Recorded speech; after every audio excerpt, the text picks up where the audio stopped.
mshikaji wangu dhati, lakini nashangana nipa saluti. Anadai ananipenda mimi, amtaki mshikaji wake, anadai amechoka.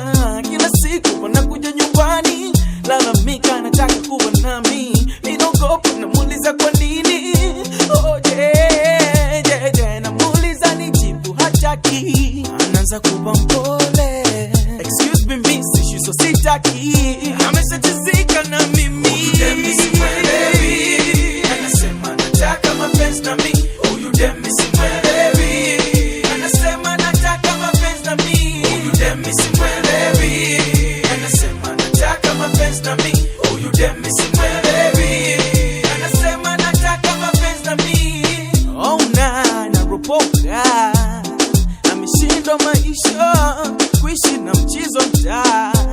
Amtaki tena ameshachoka, dem can mind mimi nashtuka. Sasa hivi kashaanza nipa mzuka, mishamteka alafu ishakuwa noma. Mshikaji kijua tamaini sana, sasa mfanyeje? Ameshatishia tajua. Oh yeah. Anasema nataka mapenzi na mimi, huyu dem simwelewi. Anasema nataka mapenzi na mimi, huyu dem simwelewi. Anasema nataka mapenzi na mimi, huyu dem simwelewi.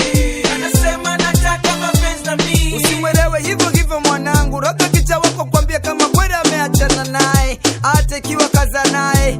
Amenipenda mwenyewe sasa nitafanyaje? Okay, ni hivyo, umbe ni hivyo. Amekupenda mwenyewe, mpe linalostahili, ila muulize kama kweli amempiga chini mpenzi wake wa dhati. Usije kumchukua mwisho mkafungana mashati.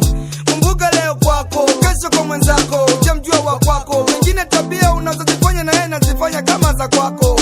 Ujua unalifanya baya na mwenzio anafanya vile vile. Wewe ukiapproach na mwenzio anatongoza, mnakuwa mmetoka drongo mapira bila. Nyuso zimekunjana kwa sababu ya hasira. Ujui ni nani wa kupewa lawama.